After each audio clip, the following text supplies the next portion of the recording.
forget. Progress. And so we will be focusing on these two important topics for today, and it can't come at a better time. We've just had the first week of CBD, and it's going on still this week. We have COP29 coming up in Baku, and then UNCCD COP later on in November, December. So this is a really important conversation to be having at this time, and we're delighted to have a very impressive panel for you today. So Rose will be handling the presentation. And so if you could just move to the next slide, please, Rose.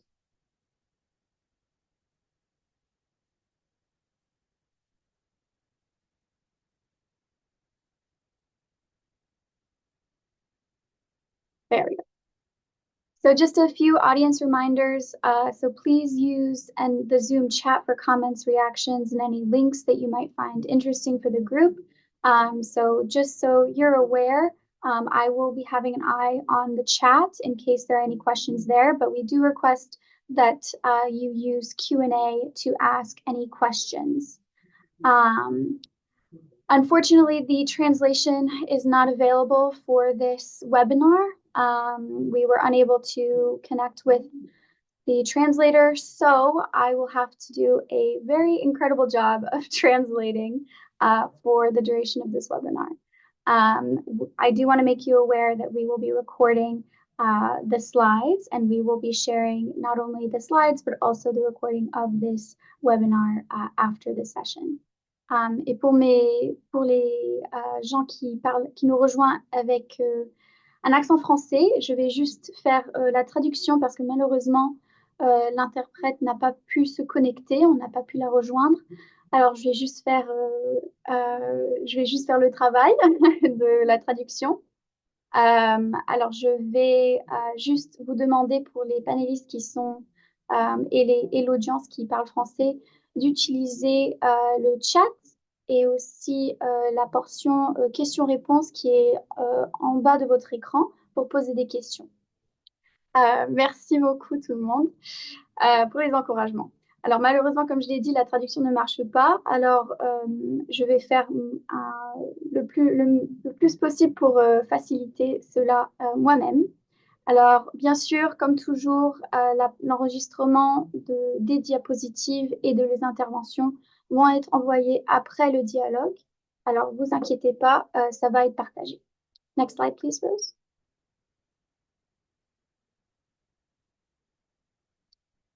So just a little bit about NABSA. So I'm part of IUCN's climate change team, which manages the Nature-Based Solutions for Climate Adaptation project, which is the project that is bringing you these dialogues and connecting you with the speakers that are present today. And our overall goal is to improve climate resilience and reduce poverty in vulnerable communities in sub-Saharan Africa by working with the Partnering for Climate community, which is composed of about 19 projects, all located in sub-Saharan Africa, and all working to implement gender-responsive, nature-based solutions. And so our three main objectives in realizing this goal is to enhance the design and implementation of NBS within all these places and provide essential technical backstopping and capacity building support to these 19 projects that are doing the work on the ground.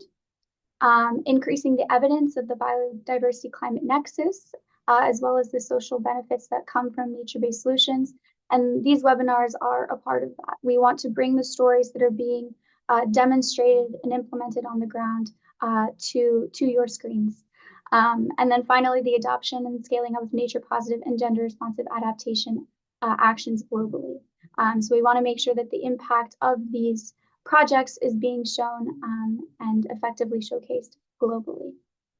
Alors en français, moi je fais partie de l'équipe changement climatique à l'UICN et nous on gère le projet NABSA qui est en fait solution fondée sur la nature pour l'adaptation climatique.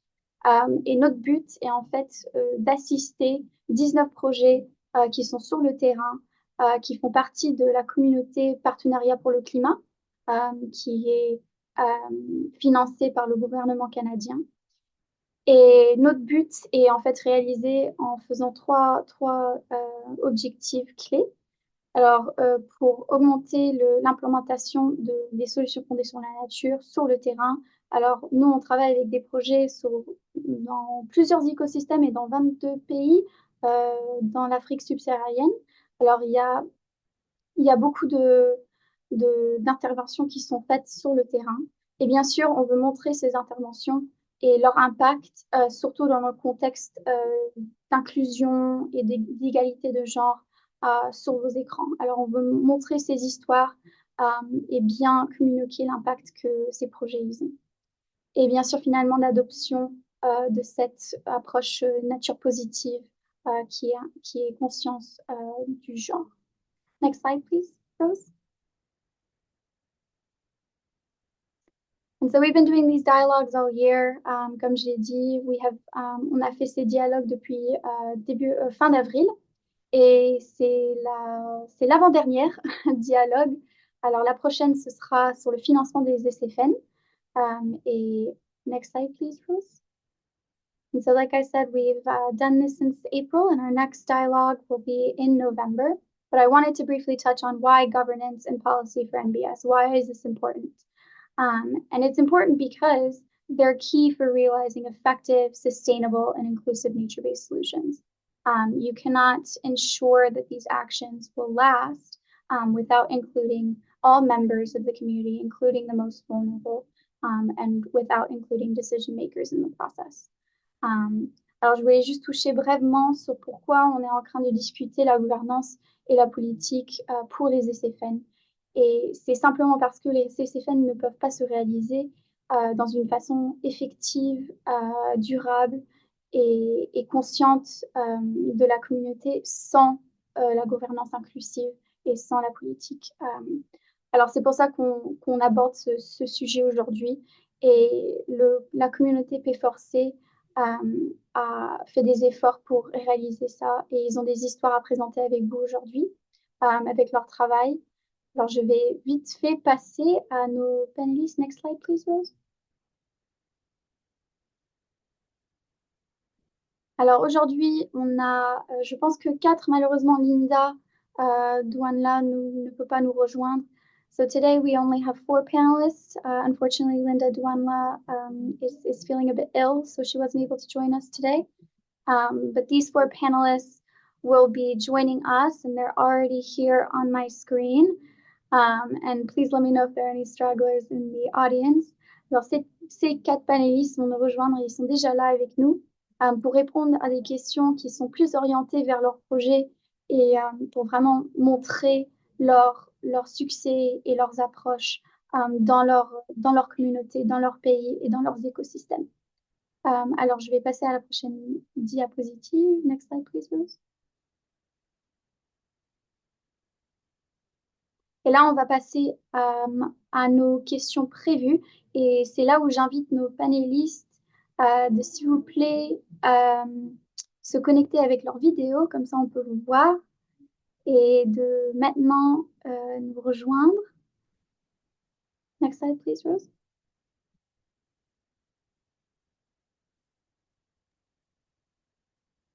Alors, en premier, nous avons Mohamed Habib El Bahaji. Je suis désolée, Mohamed, si j'ai pas très bien prononcé votre nom. Mais Mohamed est spécialiste en environnement et changement climatique pour Socodevi au Maroc, dans le projet FERMA, qui veut dire Femmes résilientes au Moyen Atlas. Il possède une expertise en gestion et valorisation des ressources naturelles. Il a accompagné prise de décision ONG et coopératives dans la mise en œuvre des projets environnementaux durables. Alors, merci Mohamed pour nous rejoindre aujourd'hui. Next slide, please, Rose. Et la question que nous avons prévue pour vous aujourd'hui, c'est comment est-ce que les coopératives jouent un rôle pour mobiliser autour des SFN? Et comment les coopératives jouent un rôle dans les mécanismes de gestion et de gouvernance des écosystèmes et ressources naturelles? Et next slide, please, Rose and Mohamed, s'il vous plaît, allez-y.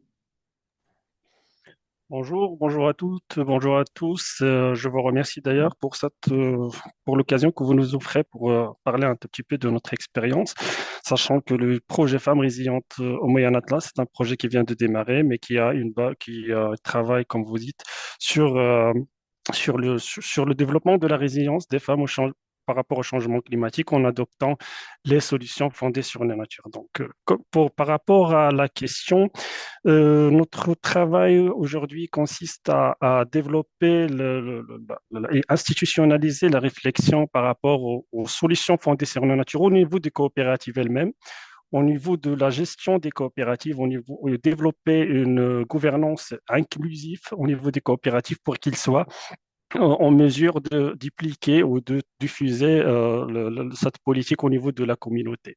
Étant donné que les coopératives et les associations, parce que le contexte marocain il est un tout petit peu spécifique par rapport à ça, nous avons commencé par des formations et des ateliers pour donner un tout petit peu les outils qui permettent aux membres de cette coopérative de comprendre d'abord comment, c'est quoi le concept des SFN, parce qu'il est quand même nouveau au niveau du parc national du Khanifra, où on est à l'échelle du Maroc, et puis de développer en parallèle un développement organisationnel pour assurer la pérennité de coopératives et en même temps assurer la diffusion des formations et des formations et des informations qu'on va les doter avec.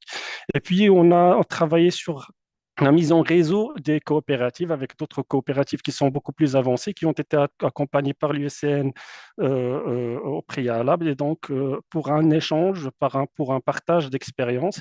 Et d'ailleurs, nous avons fait un voyage d'échange pour nos coopératives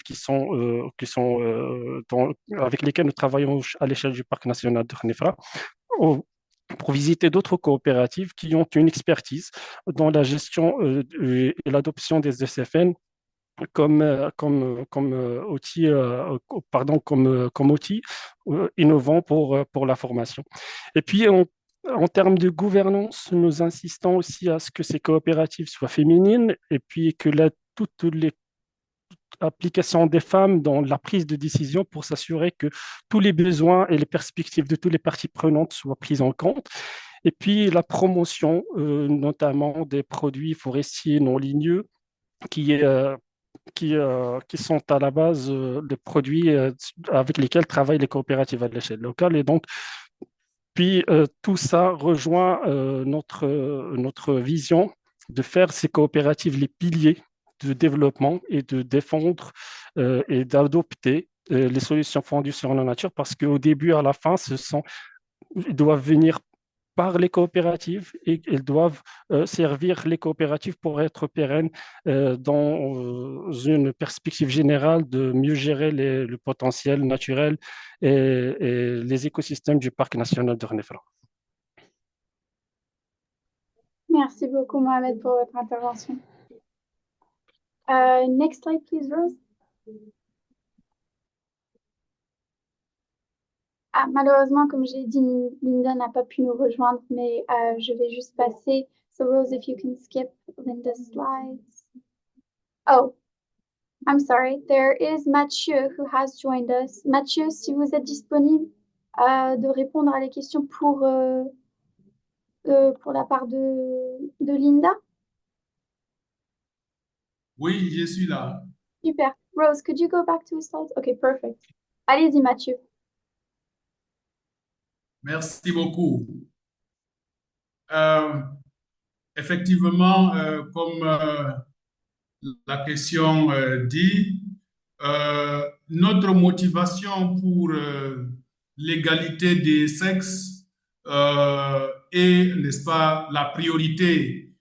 Le projet que nous mettons en œuvre dans le bassin du lac Tchad, qui est entre le Cameroun et le Tchad, l'un des piliers, c'est promouvoir l'égalité des sexes. Parce que dans cette région, comme ailleurs, ce sont les hommes qui dominent dans la gestion des ressources. Et ce sont les femmes, pourtant, qui sont celles qui souffrent le plus des problèmes climatiques, des problèmes de pauvreté. Et c'est pour ça que dans nos activités, nous voulons mettre les femmes en avant afin de promouvoir, n'est-ce pas, l'égalité de genre. Nous voulons mettre l'égalité de genre pour que les femmes deviennent véritablement actrices, pour qu'elles soient celles qui prennent les décisions ou tout au moins qu'elles aient la parole dans la gestion des solutions fondées sur la nature. Nous pouvons donner comme exemple la gestion de l'eau, la gestion du bois, la gestion des terres. Et pour la gestion des terres, nous avons constaté que là-bas, les femmes n'ont pas accès à la terre. Elles ne sont pas propriétaires des terres. Et nous voulons donc, à travers le projet que nous mettons en place, mettre un accent de façon que les femmes aient leur mot à dire dans la gestion des ressources. Merci beaucoup. Merci beaucoup, Mathieu, et merci de nous avoir rejoints pour cette petite intervention de la part de Linda. Merci beaucoup, Mathieu. Next slide, please, Rose.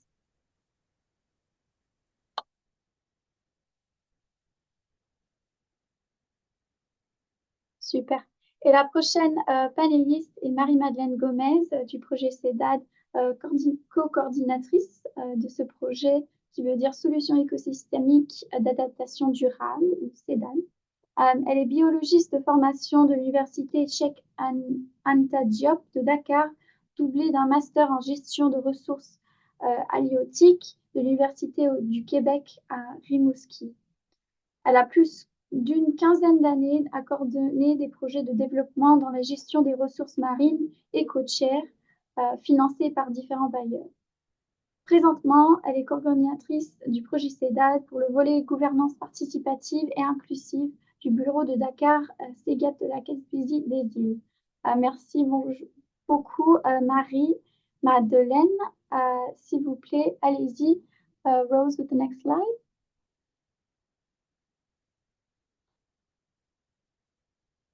Et la question que nous avons préparée pour vous est comment la politique de gouvernance est-elle structurée pour assurer une implication égalitaire des différentes communautés au sein de votre projet?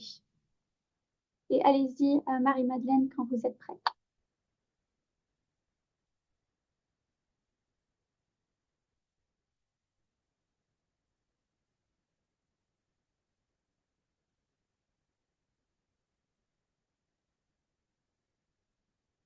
Je pense qu'il y a peut-être des problèmes techniques. On patiente encore quelques minutes. Marie-Madeleine, vous m'entendez? Vous m'entendez maintenant, Zoé? Oui, oui, voilà. D'accord, d'accord. Parce que tout à l'heure, j'étais pas là en tant que panéliste et ça venait pas, donc ça restait le plein écran. Donc, pour répondre à la question, comment la politique de gouvernance est-elle structurée pour assurer une implication égalitaire des différentes communautés au sein du projet? Merci beaucoup de nous poser cette question. Déjà, c'est de dire que le projet, c'est le projet Solutions écosystémiques d'adaptation durable au changement climatique.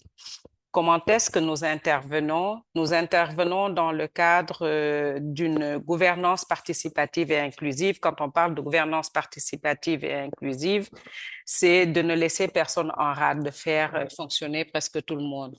Et c'est sur la mise en œuvre des solutions fondées sur la nature. Tout cela pour avoir la gestion d'une biodiversité et des ressources naturelles. Pour venir sur quelle façon nous travaillons, nous avons un processus qui a été mis en place tel que le comité de travail, élaborer des plans d'action et travailler avec différents acteurs en milieu multisectoriel. Également, renforcer les capacités essentiellement des femmes sous un leadership féminin pour la gestion des ressources naturelles. Donc, comme vous voyez ici sur la diapositive, nous travaillons à l'égalité du genre d'abord. Dans le genre, on peut voir hommes, femmes, enfants, mais également toutes personnes à mobilité réduite ou malentendantes et autres qui peuvent participer, comme des personnes dans des situations comment dirais-je, de maladies et autres, ou de grossesse, essentiellement pour les femmes qui sont prises en compte. Donc, il y a de l'inclusion. Et on va également voir la catégorie assez de l'équité égalitaire. La responsabilité également et faire de la transparence, qu'on ait une participation active de tout le monde, qu'il n'y ait pas de discrimination et qu'on respecte les droits humains.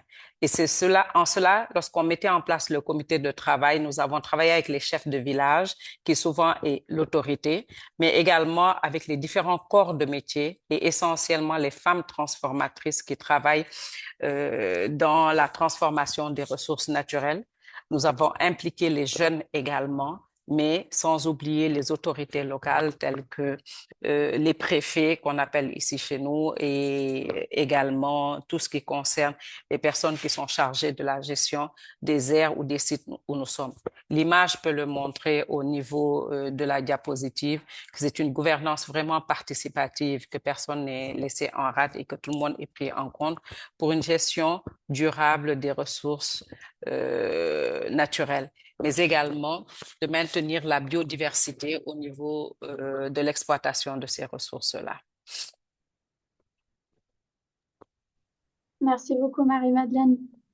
Je voulais juste noter à ce temps-là que l'interprétation est maintenant disponible.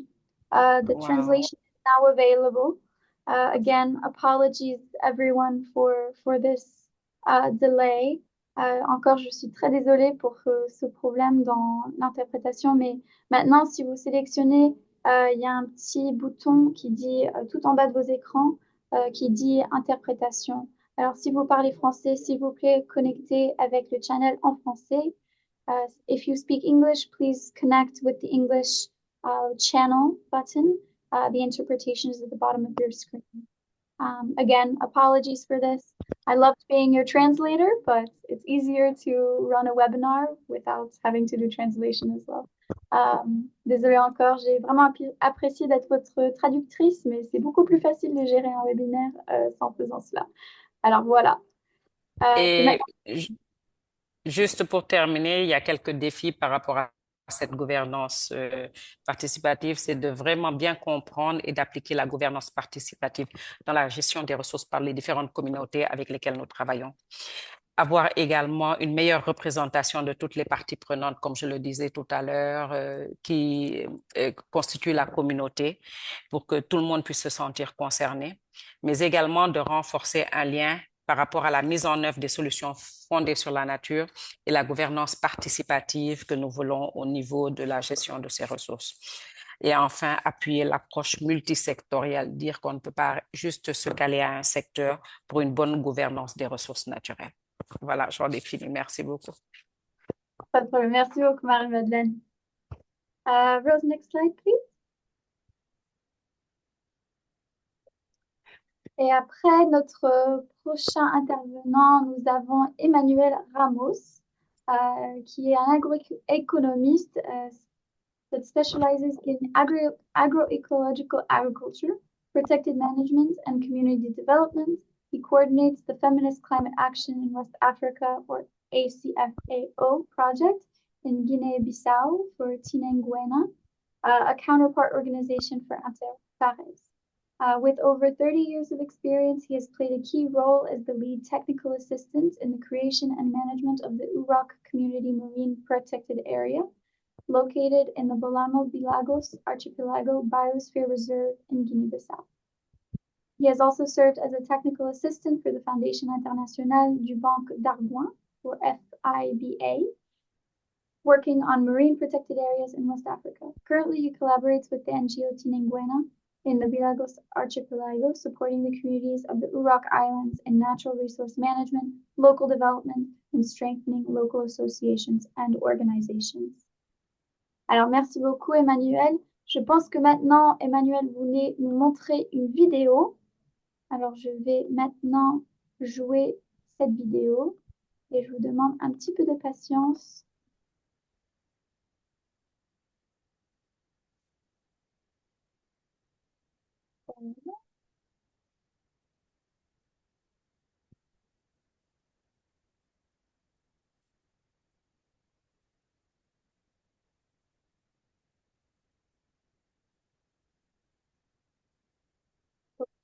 Allô? Allô? Oui, Vous nous entendez? OK. Merci. oui, je vous Euh, entends, Emmanuel. Je mets juste la vidéo j'ai- avant que vous vous présentez. OK. Voilà.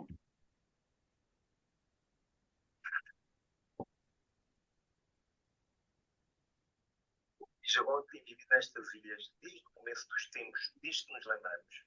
Na sua visão, os deuses fizeram um mundo perfeito e é nossa responsabilidade cuidar dele.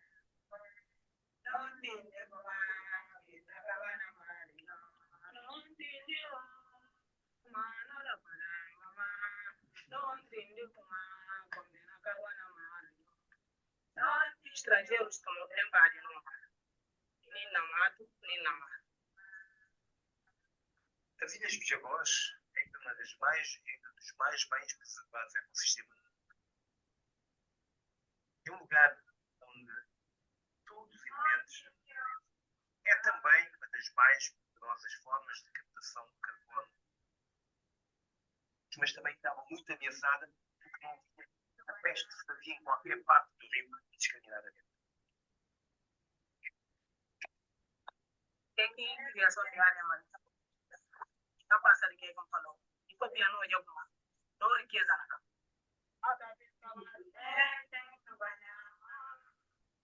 La que não riqueza está ali. E também, la que não fonte de tudo. Se bem cama, e foi piano tudo na cama.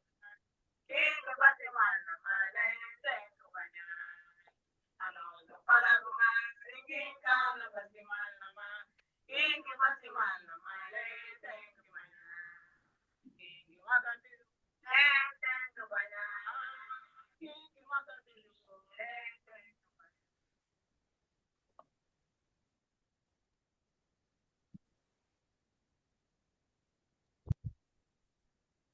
Euh, je ne sais pas si je peux déjà intervenir, s'il y a des Oui. questions concrètes.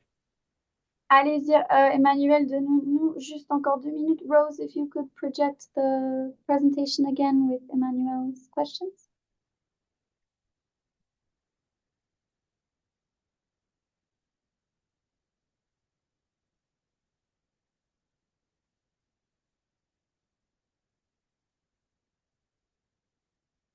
Super, thank you, Rose. Alors, notre question pour vous, Emmanuel, est comment un pays aussi pauvre que la Guinée-Bissau réussit à protéger les écosystèmes grâce à son modèle de gouvernance de cogestion de l'aire marine protégée communautaire ou AMPC Uruk? À vous de commencer votre intervention. Merci pour l'opportunité et bonjour à tous les panélistes.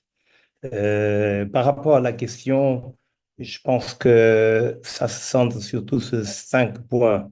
Un pays comme la Guinée-Bissau avec tellement d'instabilité politique et qui gère beaucoup de difficultés sociales au niveau des communautés plus isolées.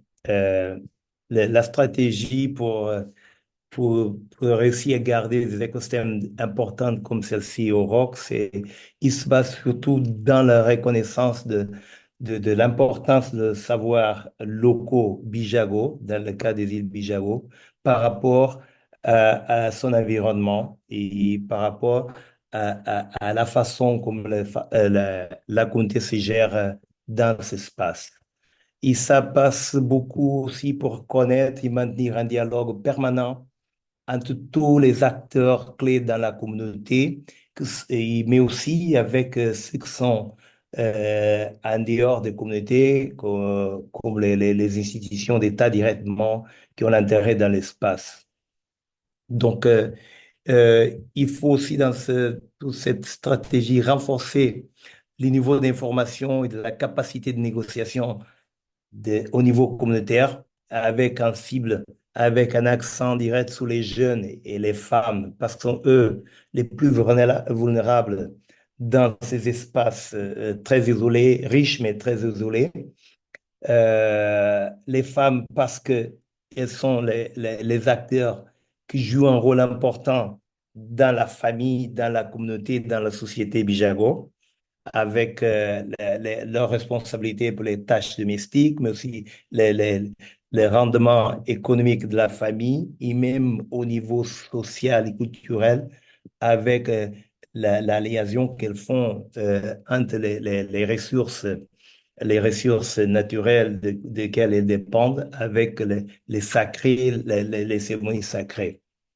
Donc, notre travail aussi s'appuie beaucoup sur les initiatives de développement local pour améliorer le bien-être économique des groupes, de ces groupes-là, les femmes, les jeunes, renforcer leur capacité pour qu'ils puissent jouer son rôle dans la gouvernance et gestion des ressources duquel ils dépendent et aussi un peu dans la capacité qu'on a développé de dialogue avec les politiciens, malgré toutes les difficultés et l'instabilité. Donc, au niveau de notre travail, ce qu'on fait, c'est faire une gestion adaptative des rapports qu'on a avec les structures politiques au niveau national. On se concentre beaucoup sur un dialogue interne, mais on laisse pas dehors des autres acteurs, même s'ils ne sont pas toujours présents.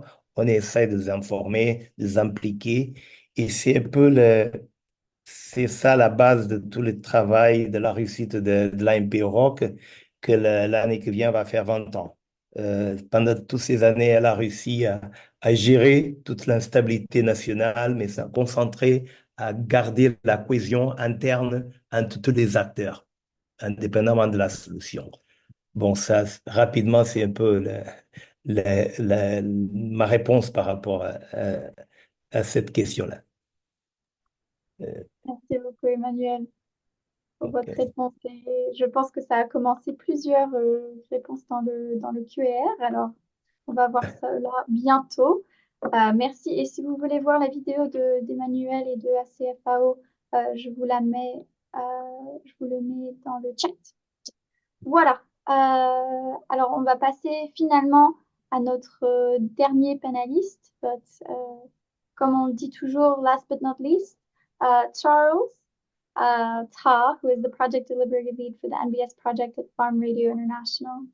And he comes with more than 20 years of experience in international development, working in Africa and in Canada. He has a background in rural economic development and livelihoods and in communications for development, recently focusing on climate change adaptation and sustainable development. And we're very glad to have you here as one of our only English speakers. That's not often the case, so it's a great thing to see. So next slide, Rose, to have Charles's question. So based on your work with the on-air dialogues that Farm Radio organizes, what are some of the things communities are saying, and have they resulted in any policy recommendations? How successful have they been in terms of ensuring the uptake and/or responsiveness by policymakers? Over to you, and next slide, please, before Charles begins his intervention. Yeah, Go ahead, Charles. thank you so much, Zoe, and thanks to the listeners for joining. Just to put a bit of the context, this question is at the heart of one of our key outcome areas of our project, a project that we titled it On Air for Gender Inclusive Nature-Based Solutions Project. Farm Radio International is an international development organization, and what we do is that we work with local and national radio stations to be able to do development programming. A lot of programming that we hear out there is political programs, but these radio stations need to serve their communities, need to address the question around development poverty. And that's where we come in to work with these stations to help them, to deliver programs that are quality and have development outcomes. So in the context of this NBS project, we do what we call the On-Air Dialogues. An On-Air Dialogue is actually a radio program, but we integrate polls like questions where listeners can call and respond to a set of questions. So we do this as part of this project really to do what? We cannot overemphasize the importance of policy in advancing nature-based solutions. But the question here is that who formulates those policies? Who are part of those policy processes? We all can agree that most of the policies are usually top-down and hardly include rural communities who are those most affected by policies. And there is a role here for radio to play. How do we mobilize rural communities? How do we listen to rural communities? And bridge a gap between rural communities who are beneficiaries of policies and policymakers or decision makers. And in this project, we run these on-air dialogues to be able to gather information from rural communities about climate change, adaptation, nature-based solutions. What are their experiences so that these experiences can better inform policies? So that is what we do. And in terms of the question that you asked, we have done the first on-air dialogue, we had about 20,000 calls or respondents. And this one that we are just from doing, we have 22,000 respondents. Please, could you go back to the slide so that I keep, there were too many questions there. Is that possible, Rose? Thank you. Yeah, so about what are some of the things that communities are saying? Very important. These are some of the things that communities are saying. In the first on-air dialogue, communities said that, climate change is having significant impact on them. Biodiversity is declining. They are able to see that. And they need different kind of support to address those issues. But the recent one that we have done is around soil degradation and soil health. And what communities are saying is that for the past 10 years that we did ask them that question, soil degradation is worsening. That is a message that they are passing to policymakers. And they also express that from their experiences, this is because of tree removal, a lot of deforestation that is happening, and also the use of chemical inputs, use and misuse of chemical inputs, like kind of overuse and misuse of chemical inputs. These are the two major things that they are saying. And we also ask this question that you can see in front of you: what is the biggest threat to soil? There we see very clearly in the green sections of the bars that removal of trees is the biggest issue there. And overgrazing, abuse of chemical inputs is the second biggest issue. So what are some of the recommendations? When we do this on-air dialogues, we do this kind of analysis, we bring together experts within the country to reflect on some of these results and to see if these results, for example, represent their own knowledge, is congruent to their own knowledge on issues like this. And then they develop some policy recommendations that we have to, dialogue with policymakers in the country. So some of the recommendations that have been developed out of this is that there is need to have a greater focus and budget on soil degradation, because it is undermining the capacity of soils to provide food for African households. So this is so important, and what communities are saying that this issue should be prioritized within planning and policy strategy frameworks in the country. Another thing that they are saying is that we really need to articulate nature-based solutions, more sustainable solutions, because as we see, removal of trees and misuse or overuse of chemical inputs are really the factors degrading our soils. So we really need to integrate in policies, strategies, and plans within relevant ministries, agriculture, environment, livestock. All of these really sustainable practices, we identify a number of them: crop livestock integration, agroforestry, crop association, to really change a bit of this narrative. Because if you look, there are other slides that talk about the kind of farming system. Monocropping is the second biggest farming system in the country, in sub-Saharan Africa, after crop association. That means the colonial monocropping is still very much embedded in farming systems, and we really need to start to think about this and change our farming systems. Thank you. I think I've been over time, and I will stop here for now. Thank you. No problem at all, Charles. It's very impressive. 20,000 calls is quite the number. Thank you so much for your response, Charles. Now is the time to move to our question and answer portion of this webinar. And we already have 4 questions that I will go ahead and start. Alors, je vais juste le dire en français. Nous avons maintenant 4 questions pour les panélistes qui sont présents maintenant avec nous. Alors, on va commencer avec la portion Q&A. Alors, Rose, you could stop sharing your screen and we'll just have the panelists present and visible to start these questions. So, de la part de Fabrice, il nous a posé 2 questions. Alors, merci beaucoup, Fabrice. Sur les dimensions sociales et culturelles, comment abordez-vous les conflits culturels potentiels dans les projets de solutions fondées sur la nature, en particulier dans les zones avec des communautés autochtones ou des questions complexes de droits fonciers? Alors, cette question est ouverte pour n'importe quel panéliste. Charles, were you able to hear the translation of the question? So I'll translate quickly. So how do you discuss cultural conflicts, potential cultural conflicts in these projects that are in relationship to nature-based solutions, in particular in zones with indigenous communities or with complex questions on land rights and land distribution? Alors, j'ouvre la question pour le panéliste qui veut présenter, qui veut répondre en premier.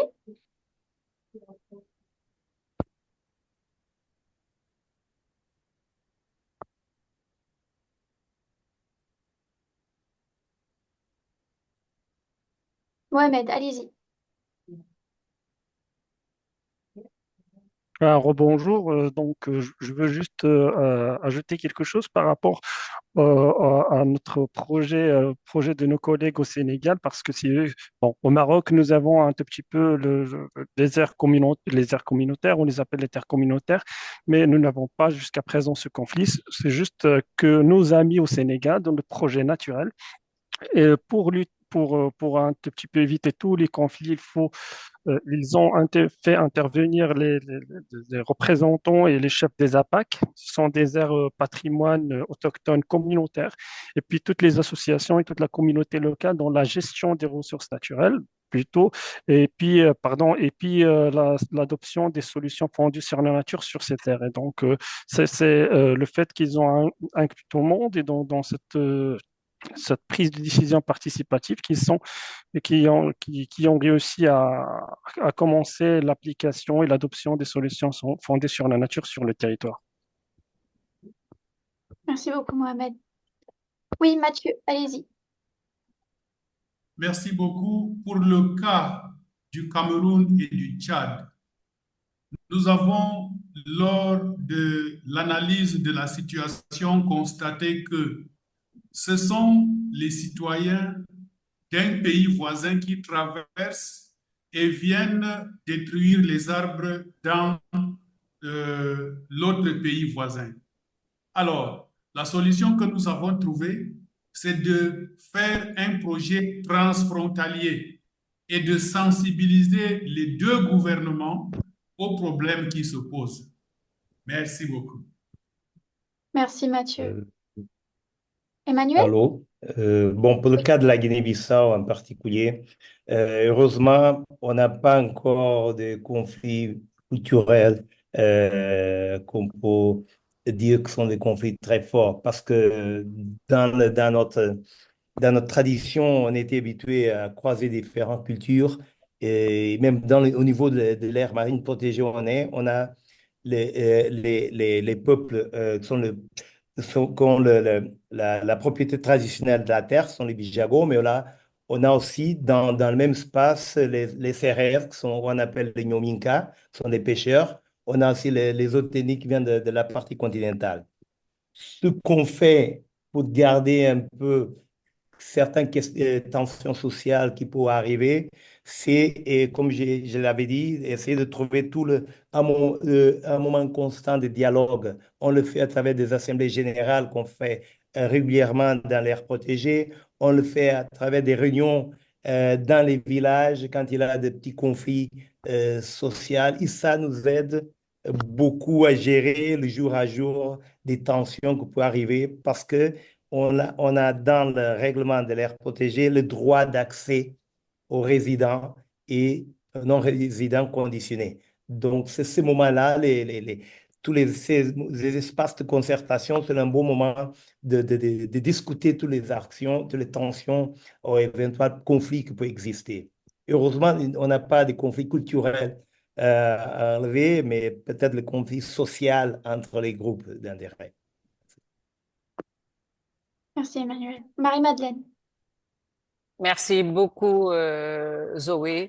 C'est juste un complément d'éléments que je voudrais amener, c'est qu'il faudra beaucoup travailler sur la sensibilisation des fois.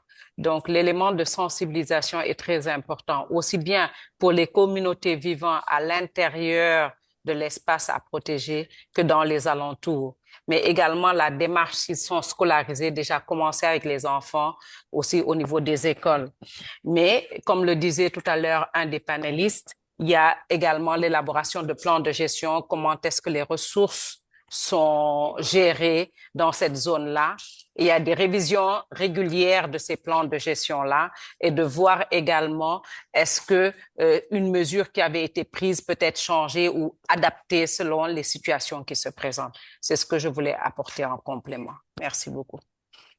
Merci. Mohamed?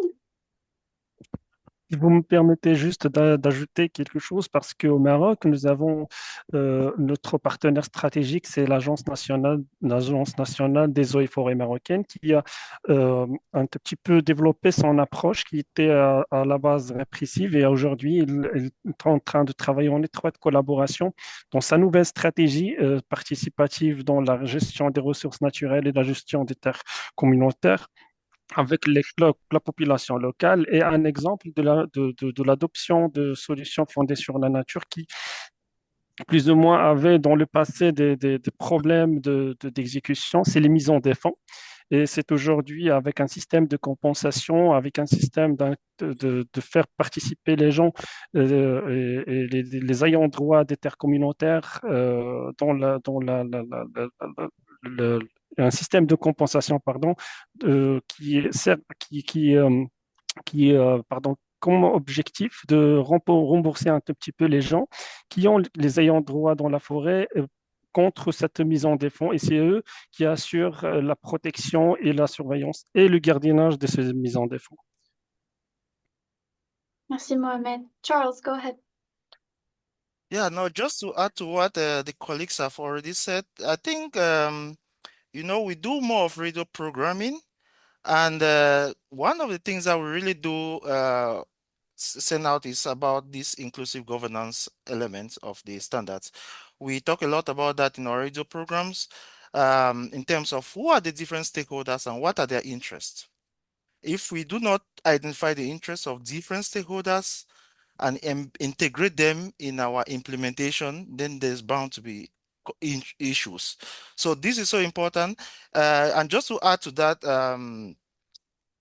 when we talk about adaptation, in our project, we are looking at community level adaptation a lot, also at the level of individual level NBS adaptation initiatives, but we are looking at community-wide NBS implementation, which means that you are dealing with different cultures that are embedded within the communities and different perspectives, which means that adaptation have to look at the bigger picture, not only specific active groups. You have to take into consideration the bigger community and the embedded sociocultural differences and all of that. So if we think about radio program, you must be talking about inclusiveness. Who are the other stakeholders? What are their interests? And how are those addressed in the context of implementing an NBS at community level?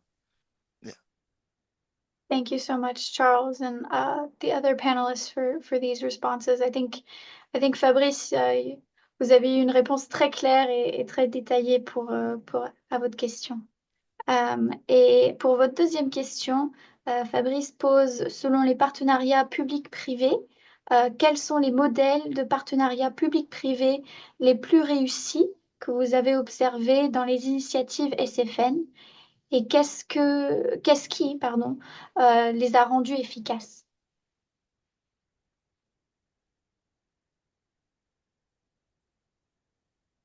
Marie-Madeleine. Ah, je pense que votre micro est sur... voilà. D'accord, désolé. Je pense, Zoé, qu'on y a un peu répondu dans nos différentes interventions tout à l'heure à cette question. C'était deux en un, parce qu'on parlait beaucoup de sensibilisation. Il faut sensibiliser les communautés. On a parlé aussi comment est-ce qu'on a pu réussir. Il y a beaucoup de surveillance participative, même s'il y a de la compensation pour les gens qui viennent, comment dirais-je, qui surveillent et tout, sur la mise en défense, comme l'expliquait tout à l'heure Mohamed, mais également il y a beaucoup de surveillance participative qui se font. C'est plus l'aspect répressif qu'il y avait comme avant, mais les communautés sont impliquées dans la surveillance pour la protection de leur zone d'intervention, de leur zone d'existence.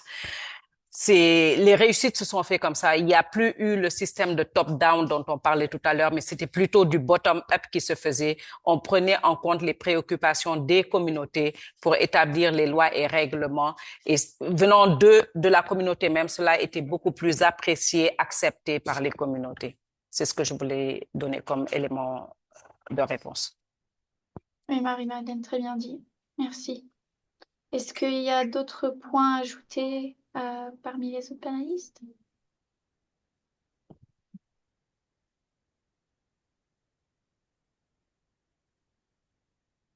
Je dirais pas. Alors super. On va passer à une question qui est dirigée à Marie-Madeleine, mais j'invite aussi si les autres panélistes, si vous voyez que cette question est aussi intéressante pour vous, d'y répondre aussi.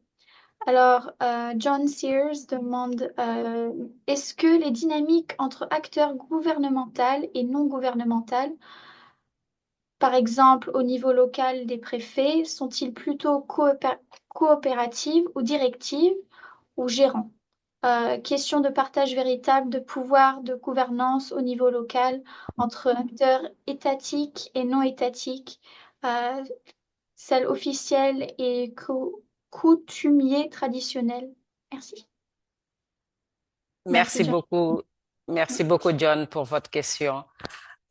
Juste ce que je peux apporter, effectivement, des expériences que moi j'ai eu à vivre, parce que là, dans le cadre du projet où on est, c'est assez nouveau. Donc, je peux pas vous dire l'état, mais des expériences que j'ai vécues ailleurs, ça n'a pas été facile au départ, c'est vrai, avant que les gens puissent assimiler cela et le comprendre, surtout du point de vue gouvernemental.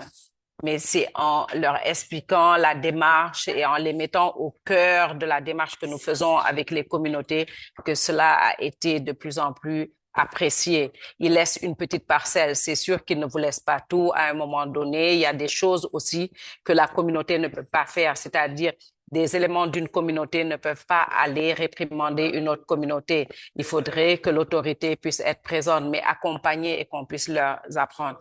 C'est vrai qu'au début, c'est pas facile, mais après, au fur et à mesure qu'on travaille avec eux et que la conscientisation se fait, ils laissent de petites parcelles et ça aide même le gouvernement parce qu'il ne peut pas être présent un peu partout sur le territoire et s'appuyer sur les communautés a été très salutaire à un moment donné et on a eu de belles réussites quelque part. Mais je vous l'avoue, au départ, c'est pas assez facile. Des fois, ça revient, cette histoire de c'est la casquette du gouvernement, on doit faire attention, c'est nous qui régentons. Mais les communautés, en se responsabilisant, en prenant plus de place, en étant beaucoup plus présents dans les instances de décision, arrivent quand même à jouer ce rôle-là correctement. Merci Marie-Madeleine. Y a-t-il un autre intervenant qui voudrait répondre aussi ou partager des expériences selon ça? Yes, Charles. I think your mic is muted. Sorry. There we go. Yeah, no, I think that's a very interesting question. we do collaborate with all key stakeholders in designing our radio programs, and we try to see areas of roles and responsibilities and the kind of support that we really need from the administration and other ministerial services. The technical services are very much embedded in our work. As a radio organization, we are not having that competence, that expertise to talk on certain things, but we benefit from the expertise of the ministries to work collaboratively with us, represent us in the design of the programs, and also in the airing of the programs. They are there as resource persons, even with the documentaries that we do, which is really what we do a lot. They are the ones that help us in the communities to build those documentaries and to run those programs. And one thing that I think I should mention, which is a bit, but not fully related to this question, is that you had asked about what is the results of our policy work. One of the key results we have seen is that NBS is a new concept. We are all grappling with the concept and all the different parts. But what more about the ministry? What we came out with, for example, in Zambia, is that the Ministry of Environment, what they call the green economy in the case of Zambia, needs to be trained on nature-based solution concept so that they can really better integrate this concept within the ministry and support other related ministries to uptake nature-based solution. If that's not happening, the likelihood that policies and activities or plans and strategies will respond to nature-based solution is unlikely. So this is also where you see that collaboration has to be reinforced in terms of building the capacity of ministry, strengthening their own capacity to be part of this whole concept of nature-based solutions. Yeah, just to add that. Thank you, Charles. Emmanuel, allez-y.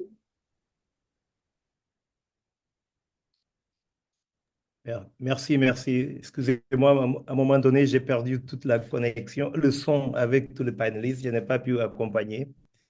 Donc, c'est maintenant que le son est arrivé. Je profite pour répondre rapidement à la question que je pense que c'était posée aussi par rapport à notre modèle de gestion et de gouvernance inclusive.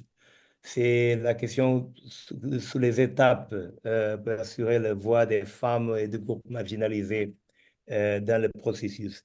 Dans le cas de notre projet, on travaille beaucoup avec les femmes, avec les jeunes, dans le sens de la prise de décision, renforcer la capacité pour qu'ils puissent prendre la décision dans les espaces de concertation sur la gestion des ressources. Normalement, ce qu'on fait, on a des activités liées aux femmes et des jeunes. Par exemple, on a le Forum Jeunesse, c'est un moment où tous les préoccupations des jeunes sont menées sur cet espace. On essaie de discuter ça et d'amener ça à l'Assemblée générale. La même chose, on le fait avec les femmes. On a la préoccupation d'établir un certain équilibre en termes de participation des femmes dans la structure de cogestion de l'aire protégée. Ils donnaient voix dans l'Assemblée. On a plusieurs barrières qu'on a identifiées dans le cadre des projets à action climatique féministe par rapport aux femmes, parce que comme je l'avais dit, elles sont dans la structure Bijago, elles sont au centre de la famille. Elle prend en charge beaucoup la plupart des responsabilités familiales au niveau économique, au niveau des activités agricoles, au niveau même des activités d'exploitation des ressources maritimes. Donc, il n'y a pas beaucoup d'espace et de temps pour les femmes participer dans cette instance de discussion, de réflexion. Mais c'est pour ça qu'on a créé ce moment-là annuel où toutes les femmes, tous les jeunes sont invités à participer, à amener dans ce moment de discussion leurs préoccupations, leurs envies par rapport à leur présence, à la prise en considération de leur présence dans l'AMP. Donc, c'est un peu le modèle qu'on essaie de mettre en place pour favoriser ces groupes vulnérables. Parce que les jeunes, actuellement, ils cherchent à sortir des espaces pour aller chercher des autres opportunités. Donc, le grand défi qu'on a, c'est en réalité le faire rester sur le même espace. Et là, on travaille aussi avec eux dans les appuis qu'on leur donne en termes de formation, en termes d'opportunités d'ouvrir un petit business sur place. Donc, c'est un peu ce type d'approche qu'on essaie de mettre dans le processus. Merci Merci. beaucoup, Emmanuel. Alors, j'ai une autre question, surtout sur la mise en œuvre des J'ai politiques. perdu de nouveau le son. Ah, désolé, Emmanuel. On espère que vous Je pouviez... n'arrive pas à vous écouter, je ne sais pas. Euh, Peut-être vous pouviez essayer de changer votre Allô? micro. Vous m'entendez? Essayez Oui. de vous... Oui, oui. Essayez peut-être Bah, de vous reconnecter. mais moi, je n'arrive pas à écouter ce que vous disiez.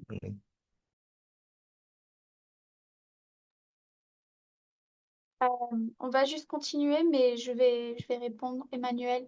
Alors, j'ai une question sur la mise en œuvre des politiques, surtout sur les défis politiques liés à l'intégration des SFN dans les stratégies nationales. On a partagé beaucoup sur des défis sur l'intégration dans les communautés et aussi un petit peu sur la politique. Mais est-ce qu'il y a encore plus de notes sur, en particulier, les stratégies nationales des pays? Je pense que Marie-Madeleine, vous avez voulu répondre à cette question. Non, Ah, Mathieu. Désolée, je vous ai confondu votre main avec Mathieu, pardon. Mathieu. Merci. Oui. Oui, il y a des défis au niveau des stratégies nationales. Par exemple, au Cameroun, bon, j'ai dit au Tchad parce que le projet NPS que nous mettons en œuvre, c'est à cheval Cameroun et Tchad. Il se trouve que les lois sont plus strictes au Tchad par rapport à la gestion de la végétation des arbres, par exemple. Mais par contre, au Cameroun, c'est un peu plus allégé, si bien que les citoyens tchadiens traversent la frontière, viennent au Cameroun, coupent les arbres et rentrent chez eux. Alors, maintenant, il est question qu'on amène les deux gouvernements à s'entendre sur le niveau de répression qu'ils veulent appliquer sur la protection des forêts et des arbres.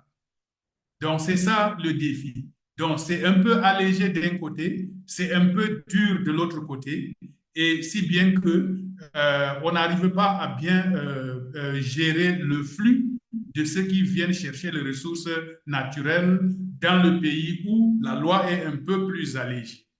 Merci beaucoup. Merci, Mathieu. Charles, is this a hand for this question or is it left over from a previous question? Yeah, no, I did. Yeah, thank you. I think this is an important question. You know, I had already mentioned the aspect of capacity of the government personnel around the concept of nature-based solution. When people don't understand the concept, how would they integrate the concept within policies? I think that's the first thing. The understanding that we've had on NBS has been a result of the project that we are implementing and also the support that the NAPSA project is giving us and other readings that we do. But I don't know that that is what is happening with the government. So I think the first thing there would, for me, as far as NBS is policy related issues are concerned, it's really about knowledge of relevant ministry staff or decision makers on nature-based solutions. The second thing is about, you know, in African countries, there are policy cycles.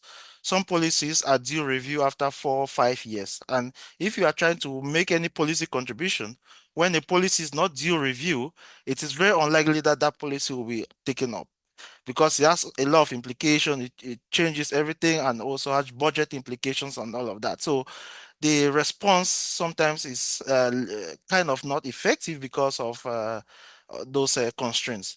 But also really to engage policymakers. When we do all of this on air dialogues and make policy recommendations, we have what we call the dialogue events with policymakers, top people in the country. One of the big challenges is how do we bring them in those events to listen to what communities are saying about climate change and all of these issues, nature-based solutions, experiences. That's a big piece. And we are trying to use different kind of networks and connections to bring them to those meetings and to have really meaningful dialogues. And after those meetings, what happened? What is a possibility that this is effectively taken up? So a lot of follow-up in that process across the government bureaucracies, you know. So those are a few other challenges I will add. Thank you. Thank you, Charles.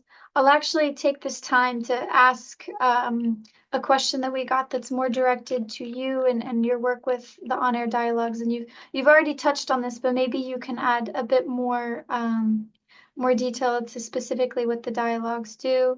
So this is from Alden, saying perhaps it's not surprising that respondents identified the removal of trees as one of the principal causes of soil degradation. You mentioned several solutions. Has Farm Radar International asked farmers what they think are solutions to the crisis? Do they identify governance and policy as solutions? Yes. Communities, from the survey that we did, communities are very worried about the future of soils. And they are beginning to see that the removal of trees, the overuse and misuse of chemical inputs are a big issue. And they are also seeing that it is something that needs also policy support to be able to address. Some of the things that they are saying is that they need clear guidelines on how we can integrate trees and crops and livestock, some of the sustainable approaches that they are suggesting. It's not evident. This is a subject for research. They have their own experiences. They shared a lot of experiences how they are doing that, but they really needed more support in that area, which is a policy issue. If countries are able to come up with guidelines on how in different ecological zones in the country, what kind of crops and livestock and trees, economic trees and other fruit trees or whatever that could be integrated to maximize benefits for rural communities, I think they will appreciate that. So they think that policy has a role to play. They are even seeing how their neighbors are overusing chemicals. Big companies especially are overusing chemicals and destroying the lands, and they are worried about that. So if they could have policy, to regulate some of these tendencies, I think they would appreciate. So they see the role of policy, but they see also the role of some actions that need to be taken on the ground, by themselves. And we have seen situations where communities are mobilizing to put some basic bylaws within the local communities to address some of these issues. Thank you so much, Charles. We actually have another directed question towards you. I think they're looking specifically for how you measure these impacts of your programs. As since you focus on 4 to 5 countries with this project, do you have key targets? So several thousand or millions of people, I should say, or how do you measure achieving these targets? Yeah, for courtesy of this topic on policy, I would focus on that policy outcome. Then I may just talk a little bit about other outcomes and how we do measure. For the policy outcome, precisely, we are targeting 24 policy or that reference our work, either our on-air dialogues and the recommendations that we make, or some of the things that we talk on air on our radio documentaries. If we could have some evidence that some of these things, like the one I mentioned in Zambia, in the National Adaptation Plan on page 74, points 4 and 8, is clearly listed there that the staff of the Ministry of Green Economy need to be trained their capacity have to be built on nature-based solution. We count that as a policy outcome. The results, they are referencing the work that we did and seeing that this is important. We also contributed to the Environmental Protection Bill in Ghana. And the parliament, members of the parliament that know our work reached out to us because we have interacted with them and they thought that we should make inputs into that, which we did. One of the key inputs we said, NBS should be integrated across economic sectors in the country. So those kind of things. In Burkina Faso, the gender analysis that we did and did the presentation and participated in the national adaptation planning process really kind of overhauled the document and really strengthened gender in it. So we are counting all of this. So we have 24 that we target in the 6 countries, focus countries. So we have reported 5 so far from the first cycle that we did. And now we are now presently engaging these dialogue events with policymakers to share with them more recommendations and that which will be following through in course of this project. You know, I did mention that one of the other things we do in this project is we want to have 1,000 communities take action, like nature-based solution action. That is our target. And so far, based on the evaluation that we have done in in the 6 countries, 549 communities seem to have taken some actions.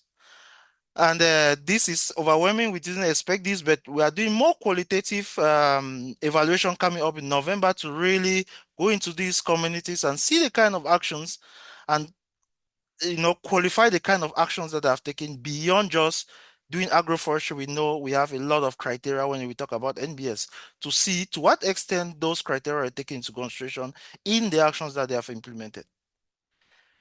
So we have 1,000 actions to take, and we are doing evaluations. What we do is that we sample communities, and then we try to do this questionnaires and focus group discussions and hear the actions that they are implemented, and we are able to project kind of do an extrapolation from the sample that we have studied to the population of communities were covered by the radio station. And we have all kinds of sophisticated way to determine the areas covered by the radio station, all of that, yeah. Thank you, Charles. So as we begin to wrap up this dialogue, we have 2 more questions that are more open-ended.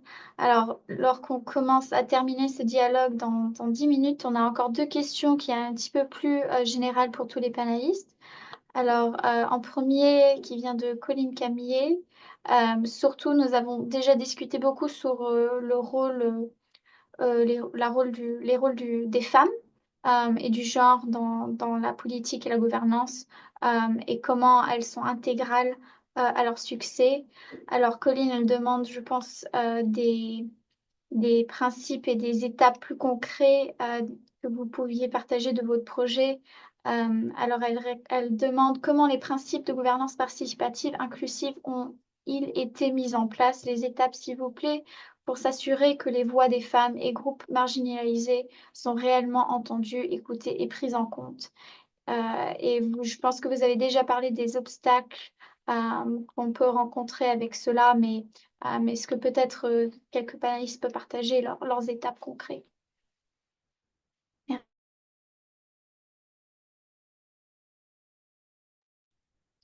Allez-y, Marie-Madeleine. Merci beaucoup, Zoé.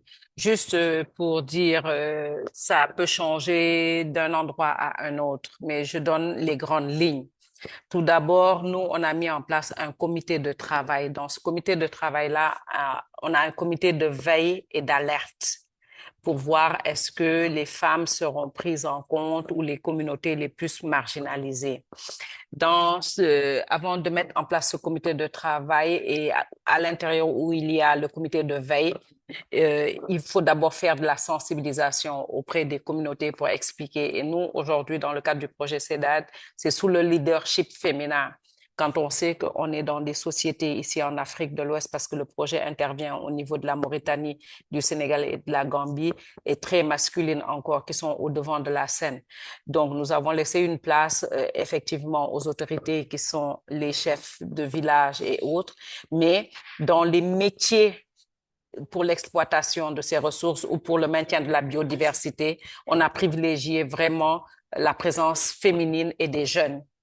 Donc, c'est dans cela, c'est à nous de voir comment matcher cela pour que les femmes soient bien représentées, mais également les personnes marginalisées puissent être présentes. Et après cela, on demande aux communautés elles-mêmes de dire les personnes qui veulent voir être représentées au niveau du comité de travail. C'est vrai que ça a beaucoup d'influence quand on sait que les femmes souvent ne prennent pas la parole en présence des hommes et autres. C'est pas facile, mais c'est un travail qu'il faut faire.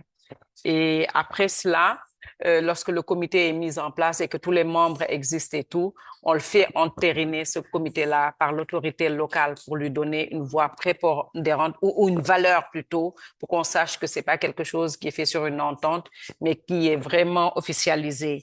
Et après cela, le comité de travail va élaborer des plans de travail qui peuvent être trimestriels, semestriels, voire annuels, sur lesquels ils vont travailler pour voir est-ce que les femmes sont bien prises en compte, est-ce qu'elles dirigent bien et où les gens beaucoup plus vulnérables sont pris en compte. Et le comité de veille et d'alerte, c'est au moment où on met en place des solutions fondées sur la nature, le comité est là pour voir est-ce que personne n'a été exclu, est-ce que tout le monde a été considéré. Ça a été un peu la démarche que nous avons eu à faire dans le cadre de notre projet. Merci.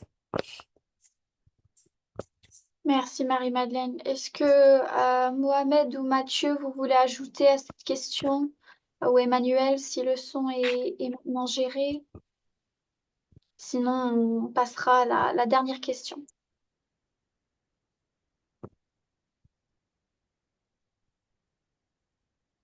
Mohamed.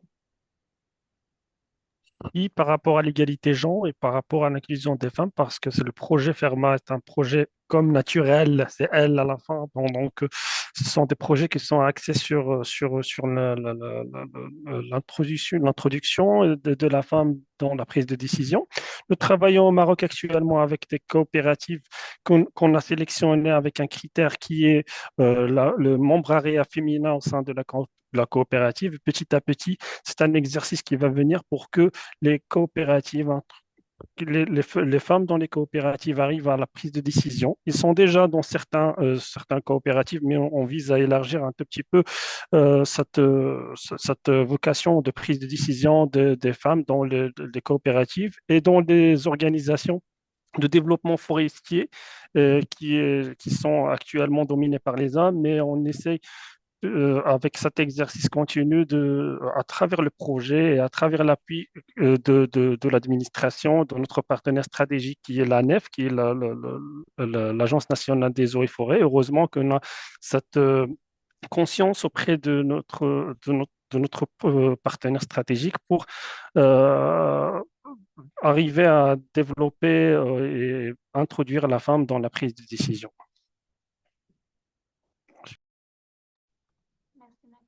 Juste un petit complément que je vais apporter, Zoé, c'est que l'idée qu'on a eue également, quand il a parlé de prise de décision, par exemple, dans le comité, s'il y a un président qui est homme, on essaie de mettre une femme juste derrière pour qu'ils prennent cette initiative-là et cette responsabilité-là à la prise de décision. Et c'est comme ça que nous avons eu à travailler et qu'on puisse les capaciter à pouvoir diriger ou pouvoir prendre des décisions idoines.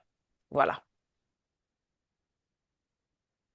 Merci beaucoup Mohamed et Marie-Madeleine pour ces réponses.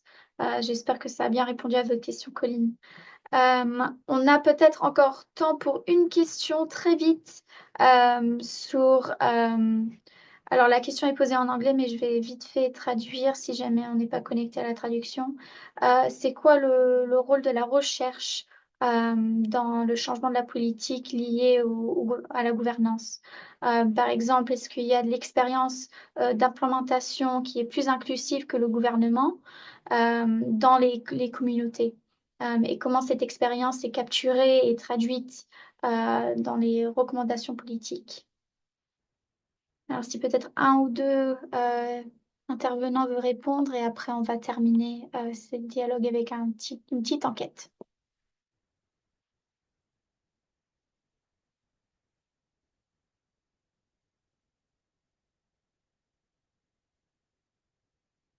Charles, go ahead.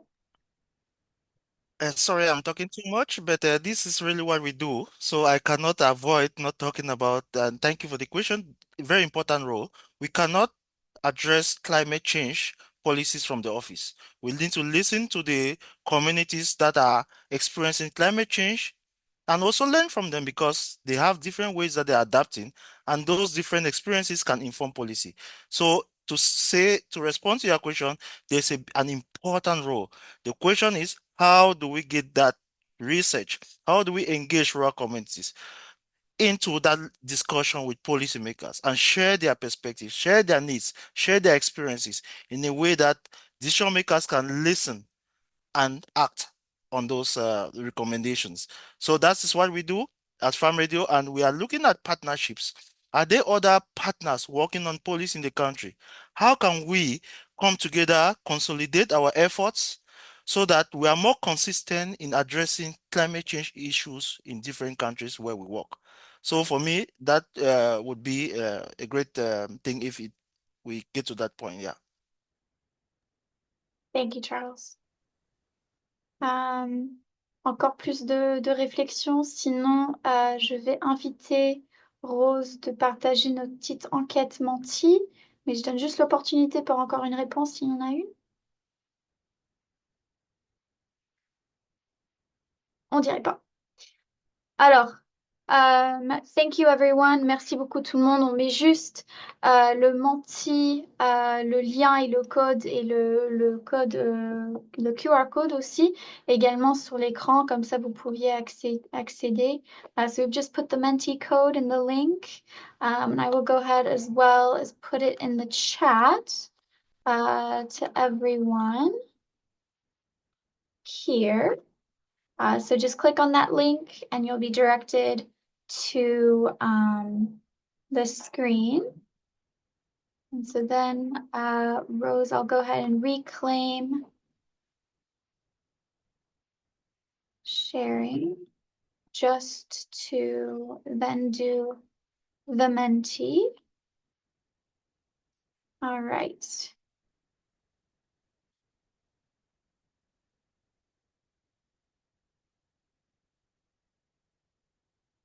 All right.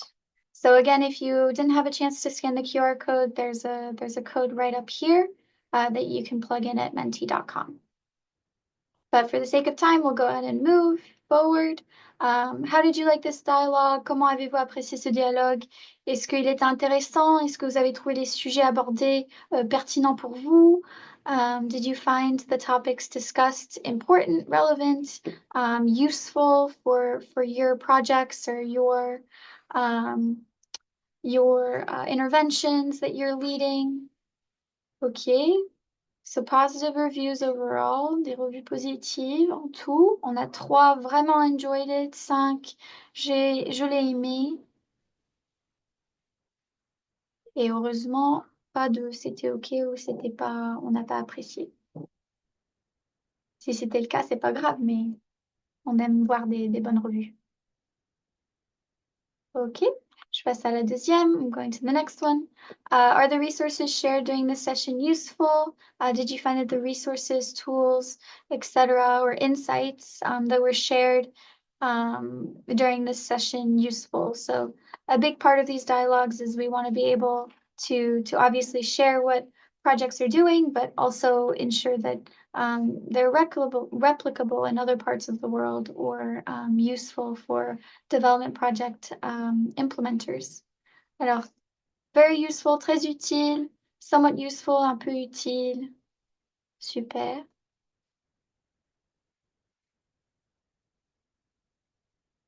Là, je donne encore un peu de temps. I'm going to give it more time. Voilà. On va passer à la prochaine. What additional information would you like to receive on policy topics? Quelle information souhaiteriez-vous recevoir sur des sujets politiques? Alors, est-ce que si c'est peut-être des documents ou des ressources euh, plus tangibles de la part de l'UCN ou plus des autres organisations qui ont fait partie du dialogue ici? So if there are any tools or more tangible things that you would like to receive, perhaps additional webinars on policy, if that would be useful. Alors, more on policy advocacy regarding NBS. Agreed. I think that's something that can be its own dedicated session. Démarche de mise en place. Je suis d'accord. Serait également, je pense, utile de voir comment ces approches sont manifestées dans les prochaines années. Le partage des expériences, intégration SFN dans les politiques. Oui. More examples of how bottom-up actions meets top-down in policy development. Examples of successful policy changes for NBS adoption. Links on policy and sustainability in terms of NBS. Yes. I think all very good recommendations. Fascinated by the multiple active roles and insights that farm radio practices can play, consulting to so many parts of society landscapes. Wish to learn more. Intégration savoirs locaux, absolument. Super, je donne encore une petite minute. Après, je vais passer à la prochaine. I'm gonna give one last few seconds and then I'll move to the next slide. Okay. How can we improve the next dialogue? What would you like to see? Comment pouvons-nous améliorer le prochain dialogue? Que souhaiteriez-vous voir? Cela peut être lié à l'organisation du dialogue. Est-ce que vous avez trouvé la table ronde utile ou juste intéressant? Ou est-ce que vous préférez un autre format? Etc. Plus de cas concrets, d'études complètes, voilà.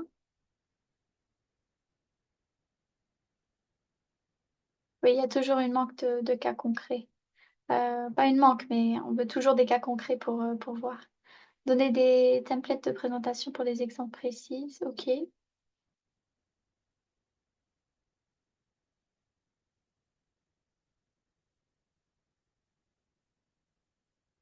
Details on specific case studies. Ah, super. We have the French and English version here. I would love a format where the presentation part is pre-recorded, alternating between question slides and a live panel, rather than being blind to the speaker, followed by a Q&A, exactly as you did. Okay, that's interesting. That's an interesting format idea. Moins d'intervenants pour plus d'impact. D'accord.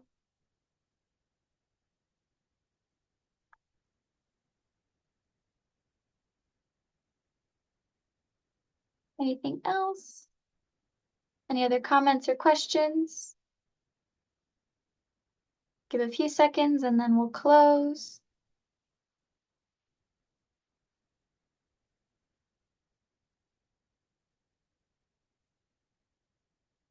All right. And stop sharing my screen. Thank you again to all our attendees and all our panelists. Merci encore infiniment à notre intervenant pour leur temps et leurs expériences aujourd'hui. C'était très enregistrant.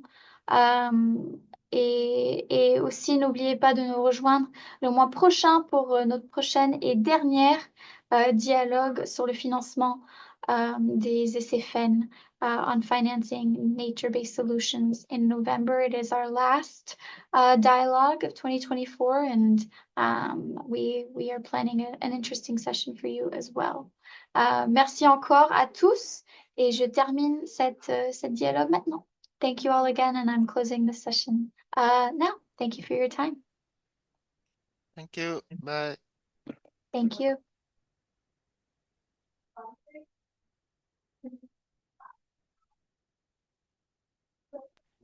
Merci.